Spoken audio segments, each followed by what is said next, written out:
누나, 어? 요즘 누나 밤에 코 고는 소리가 너무 심해. 이거 좀 내가? 어떻게 할 수 없어? 에이, 개뻥. 진짜? 내가? 아니야. 야, 나 뭐 코골이야? 코골이 없어. 아니야. 평소에 너무 심해가지고 내가 이거 증거도 하나 녹음해놨거든? 그 뭔데? 아, 이거 잘 들어봐. 뭔 증거? 녹음? 야, 이 자식아. 너 누나 절대 녹음하면 돼, 안 돼? 아, 이거 한번 들어봐.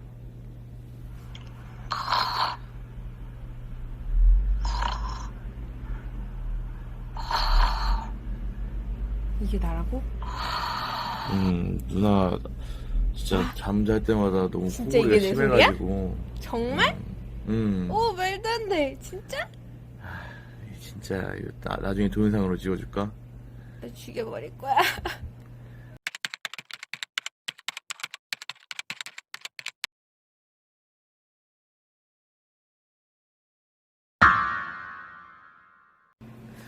원장님, 제가 코골이가 있대요.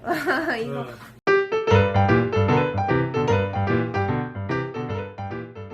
코골이도 병이에요? 병인가요? 코골이는 병이라기보다는 이제 증상이겠지, 증상.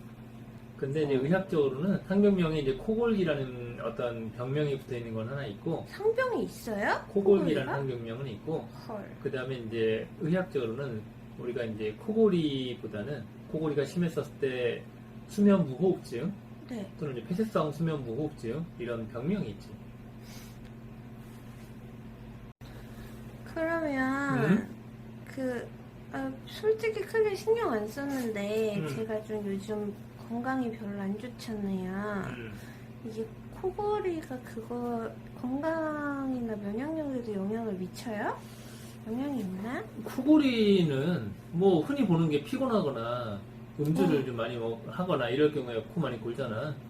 이제 그런 어떤 뭐 일반적인 거 말고 근데 그게 좀 심하게 돼서 나이가 드시거나 헐. 뭐 이런 분들도 코를 보는 경우도 있고 근데 내가 봤을 때는 우리 실장님은 체중이 좀 늘어나서 진짜 살쪘다고 코골이의 가장 큰 비싸지는 원인 거예요? 중에가 비만이 좀 있고 의학적으로 보통 이런 게 있어. 보통 코골이가 심해지면 폐, 심장,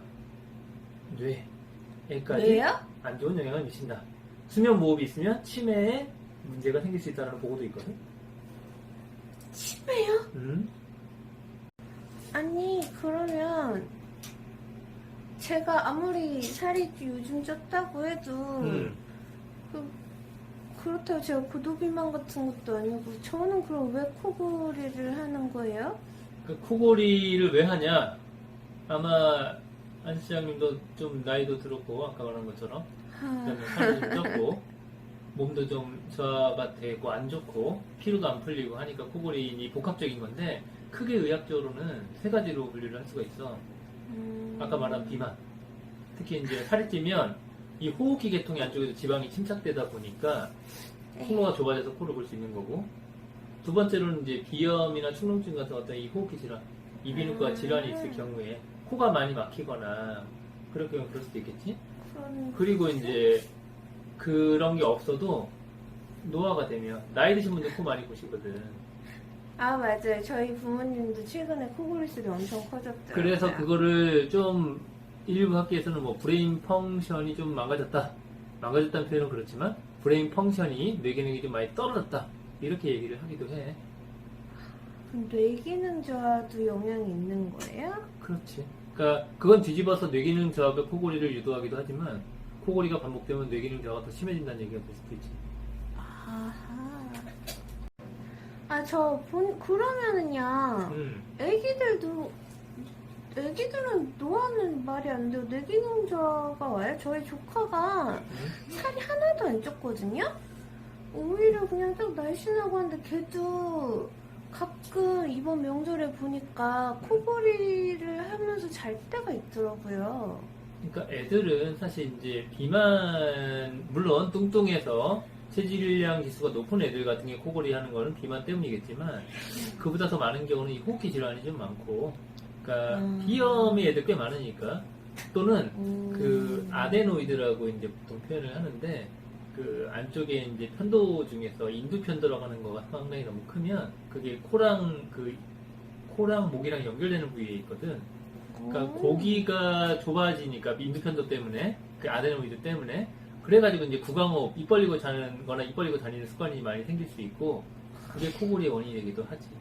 맞아요. 저희 조카가 가끔 그러면 비염이 있으면은 코골이를 할 수도 있는 거예요? 비염이 아데노이드랑 있으면 비염은 다른 건가? 그 아이들 엄마들은 다 아는데 애들이 이제 입 벌리고 잔단 말이야.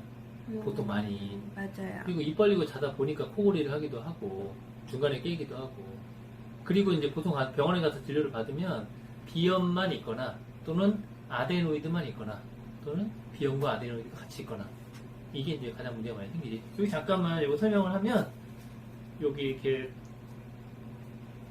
책자에 약간 보면은 이게 이제 호흡 통로인데 이렇게 가는 통로인데 이쪽 통로가 매끄러워야 코골이를 안 하는 거거든.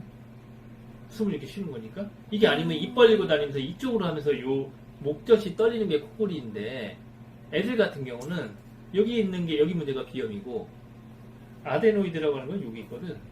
그러니까 여기가 뭐가 덩어리가 딱 있으면 통로가 좁아질 거잖아. 그 병목 현상이라고 하지. 그 통로가 좁아지는 것처럼.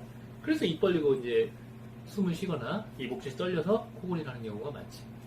그럼 애들은 비염이나 아데노이드 치료만 하면 코골이가 없어지는 거네요? 그러니까 이게 있으면서 코골이를 하는 애들은 당연히 이걸 먼저 치료를 해야 되는 거고 뚱뚱한 애들은 살 좀 빼야 되는 거고. 근데 이런 게 문제가 없이 혹시 코골이가 있다면 다른 걸 의심해 봐야 되겠고 아까 그 질문 중에 이제 코골이나 아니면 구강호흡이 많으면 그러니까 브레인 펑션에 영향을 미치느냐 성인들보다는 좀 덜 미친다고는 하지만 일부 영향이 있겠지. 그래서 요즘에 뭐 학생들 그냥 초등학교 4학년부터 다 수험생인데 공부 열심히 한다고 학원 열심히 다니고 이것저것 과외도 하고 많이 하잖아. 사교육도 많이 먹고. 네. 근데 이런 것들이 깔려있는 애들은 내가 받아들일 준비가 안 돼 있는데 열심히 밖에서 집어넣어봤자 뇌기능이 못 따라가.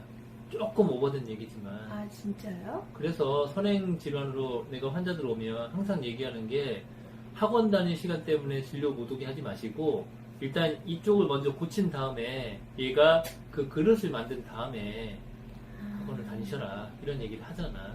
그 이유가 바로 이런 것 때문이야.